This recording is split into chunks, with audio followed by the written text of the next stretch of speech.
graphing quadratic functions. So let's start by looking at the standard form of a quadratic function. It is y equals ax squared plus bx plus c. Okay, and a cannot be 0.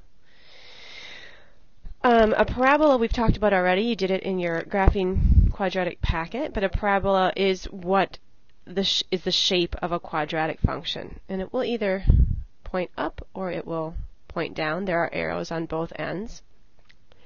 And the vertex of the parabola we talked about, I think, as well, is either going to be the highest point of the parabola if the parabola opens down, or it's going to be the lowest point of the parabola if the parabola opens up. An axis of symmetry is that a line right through the middle of the parabola that cuts it exactly in half and makes two symmetric parts. Okay, so let's get into this. The graph of a function, as we just talked about, is a parabola.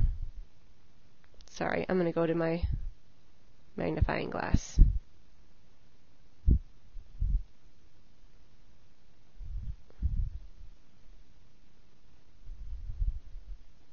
Okay.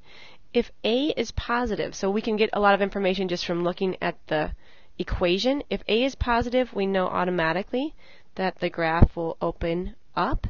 And if it's negative, we know that the graph will open down. The vertex we can calculate by using a, b, and c from the standard form of the function.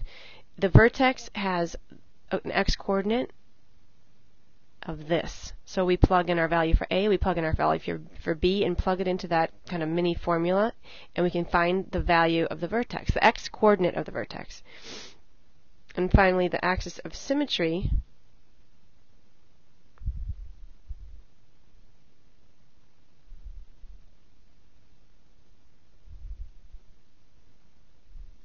is the vertical line that is x equals, and then whatever number we get when we find that x-coordinate of the vertex.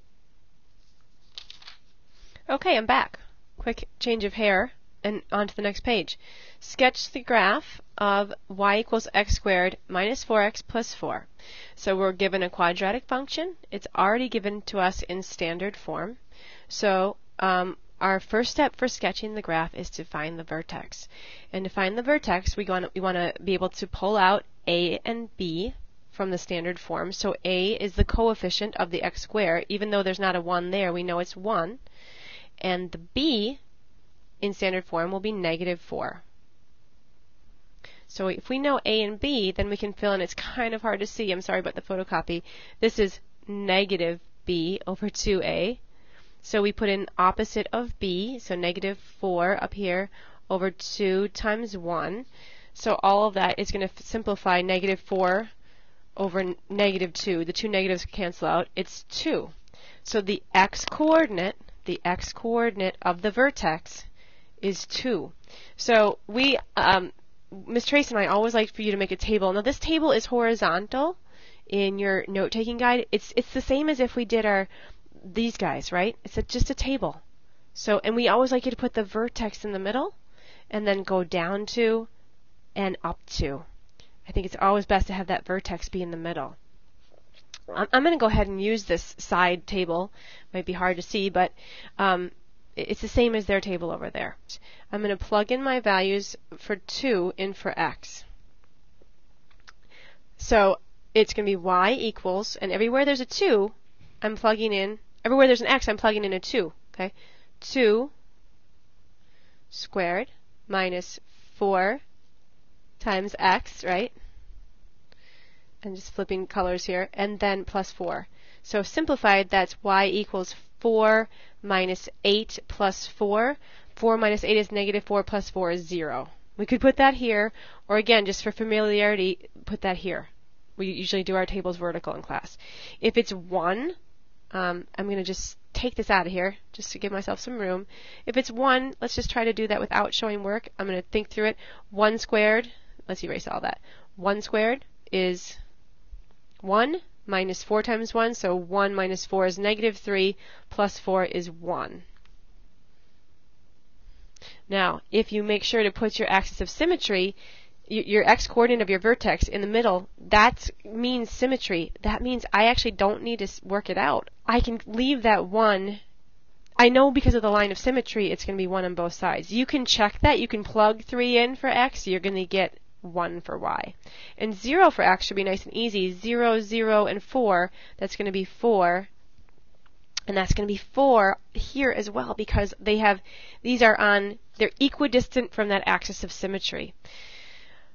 But you can plug them in and work them out if you're not sure. So then we're going to plot these points. The vertex, which we've already figured out right here, because we got the x-coordinate of the vertex here, and then when we plugged it in, we figured out that it was 2, 0. So the vertex points are 2, 0. So let's start at the point 2, 0 and make draw the vertex in, plot the vertex. The axis of symmetry is the vertical line x equals 2. Let me just grab a different color. It's the vertical line x equals 2.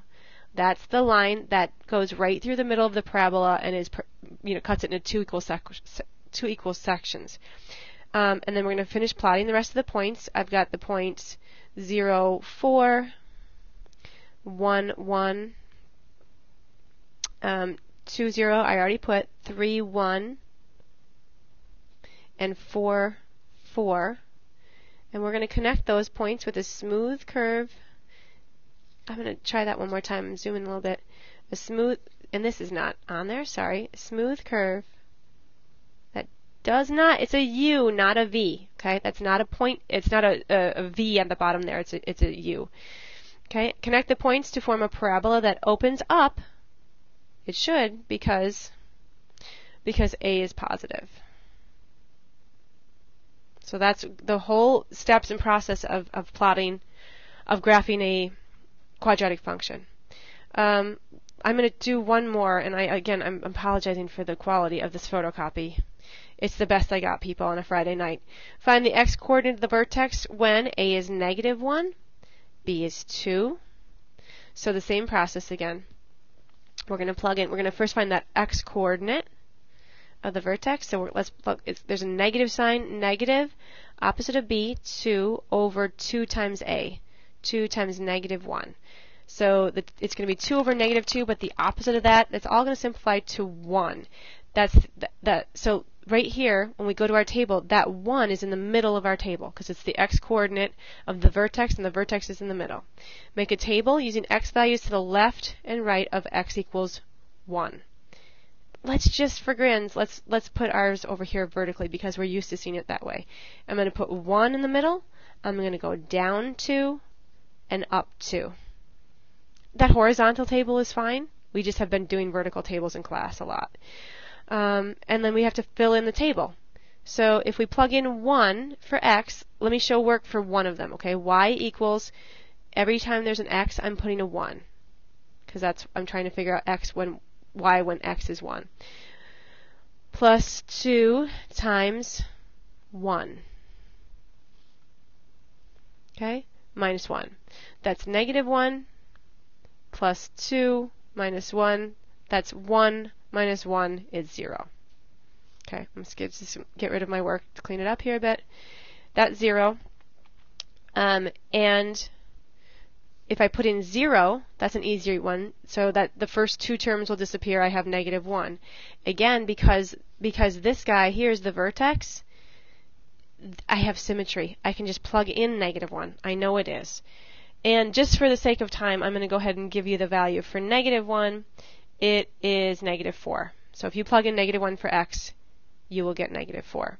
So those are all the values. We're going to plot the points. The vertex, we already figured out, is 1, 0. Okay? So let's plot the point 1, 0, 1, 0. There's the vertex. The axis of symmetry is x equals 1. That's that line that goes vertically through the parabola. And we're going to plot the rest of the points here that I have. I've got negative 1, negative 4, 0, negative 1. I already put the vertex, 2, negative 1, and 3, negative 4. I'm going to connect those with this. I'm going to zoom in. Connect those with a smooth curve. Connect the points to form a parabola that opens down because A is negative. Alright, I am going to stop there. There are some checkpoint problems. I'll give you the answers to these if you want to try them. So you can pause now, try them, and then you'll see the answers. But I'm not going to work them all out. So the answers for these are here. It opens up down, and the axis of symmetry would be x equals -1. This parabola will open up because A is positive, and the equation for the line for the axis of symmetry is x equals 1/3. The graphs for these will be, this will have a vertex, again, pause it if you want to work them, and then I'll have the answers up here for you. -1, -6 is the vertex, and it's going to go through -4, 3, and 2, 3, and then some points in between there. That will look like that. This has a vertex of 1/2, 0, going through this point and this point. So it's going to look something like this. Smooth curve up there. Okay, that's the end of the notes. End of the notes. Because I'm not there to teach you, and Miss Trace is not there to teach you, your other piece of homework tonight is a Educreation. So if you go to Schoology and you go into, I think I have it listed as an assignment, or I will, but if you go into your Chapter 9 folder and look at this Graphing Quadratic Equations activity, there's an attachment in that discussion, and the attachment opens up and kind of explains what we want you to do. You've done this before, so I'm assuming you can do this without us being there, but you're going to make an Educreations on one of these problems to show that you know what you're doing. So we want you to kind of recap everything that's in this video and make your own video. The steps are all here. You're going to basically just do what I did, but on Educreations. And the problems are assigned according to your last name. And like we did last time, once you've made your Educreation, do I have it open? I do. Once you've made your Educreation, you'll save it. It'll be in your tray here. And if you click link, you can get the link to that. And I've copied it to my clipboard. And we'll go back to Schoology. And you can add that as a post. So you might say, I did problem E, or whatever one you chose, and you're going to just paste that link in there and click save there. And so your comment will have been added, and then we'll be looking at those comments. You can either look at them on your own in that discussion, Graphing Quadratics Educreations. You'll be able to see those posts of all your classmates. Those are both tests that I'll delete down, but so put your links up there to your Educreations. Again, keep it under, a minute or two should be the length of the video. Not that I'm naming any names in many of my classes. Keep it short. That's it. Good luck.